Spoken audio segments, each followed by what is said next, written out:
Happy Monday, everybody. Welcome back to the Meristem weekly practice.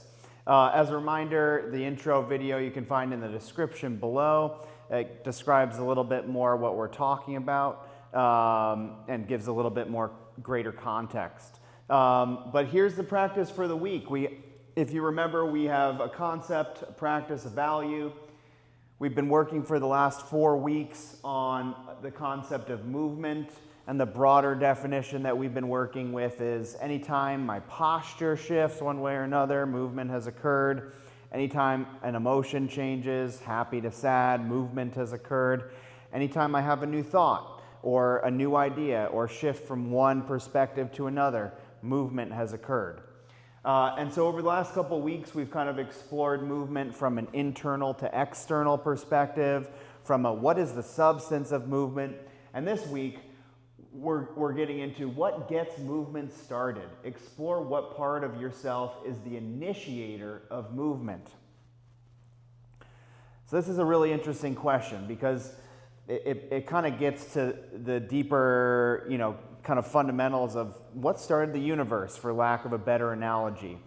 What started the movement? So if movement needed something to get going, what is it?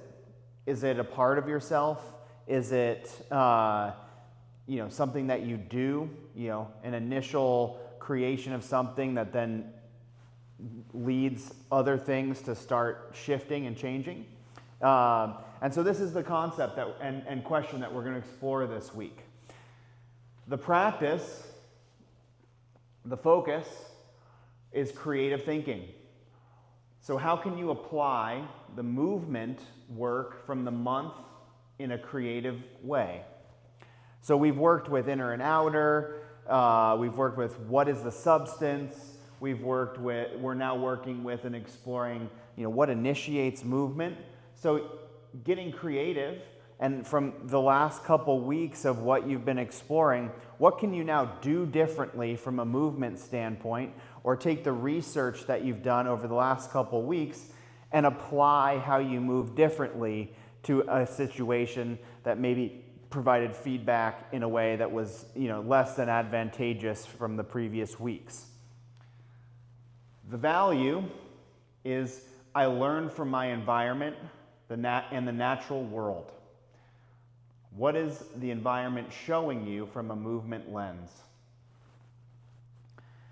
So if I show up saying the environment is going to tell me things, it's going to provide me feedback that allows me to kind of reflect on how I'm doing things or how others are doing things. And I look and pay attention to those lessons that are coming towards me in terms of how the environment is shifting and changing. I can use that as an opportunity to shift and change how I'm moving to affect how the environment shifts and changes to create, let's say, the culture of a classroom or the culture of the organization or the effect that the students have when they step into a learning experience, or anyone, for example, or how I move in a way that creates a certain mood in a room or with a person, etc. So just to recap, we have the concept, which is what initiates movement. We have the practice, which is creative thinking around all the work we've explored in movement over the last couple weeks. And we have the value, which is what is the environment? How is the environment moving around you?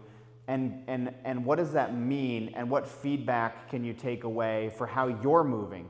And then how can you adjust your movements to create effect or change in the environment around? So wrapping up with the infographic, just to kind of bring it to a closed picture, ultimately from the concept of movement, we are going for a balanced body. We are just going for balance in general. How do I find harmony, maybe holistically? And so you can see some of these things that we've worked on over the course of the last couple weeks. So getting to know, maybe your own personal space. What is that substance of movement? How does that play out in effective communication? How do I take that into creative thinking, for example, and come up with more creative ways to engage with another person that are more effective. There's two things kind of happening. You have the substance of movement, and then you have the initiator of movement. And when you initiate, the substance starts moving, which allows for the triple shift of posture, emotion, and cognition all coming and bringing something in that might be new or changed.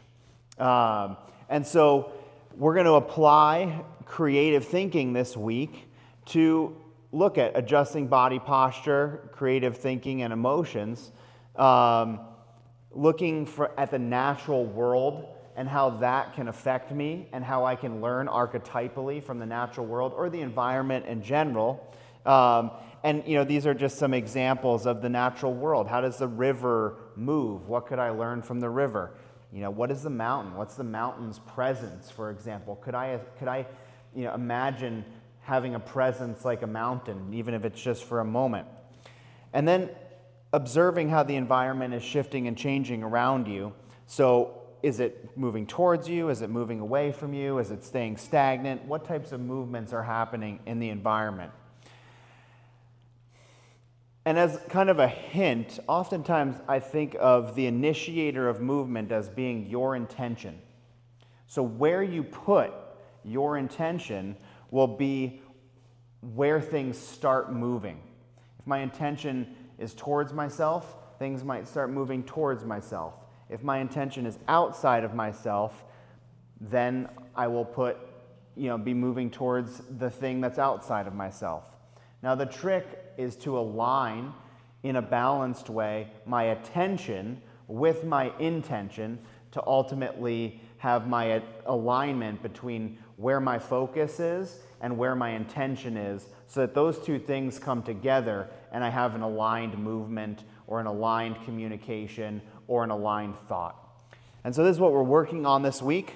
So I hope it stimulates particularly the environment, like paying closer attention. I hope it stimulates some creative ideas that you can apply that generate some ideas. And remember, really try to live with, and it's okay not to answer the question, what initiates movement? But don't try to put an answer to it that's not accurate. Like if you can't answer it, that's great. That's a good place to be. But don't try to force an answer in the exploration of that. That's kind of called phenomenological scientific exploration. So hope everybody has a great week. Remember, it's always about just awakening the possible. Don't overwhelm yourself. And let's make a movement. Thank you for joining us.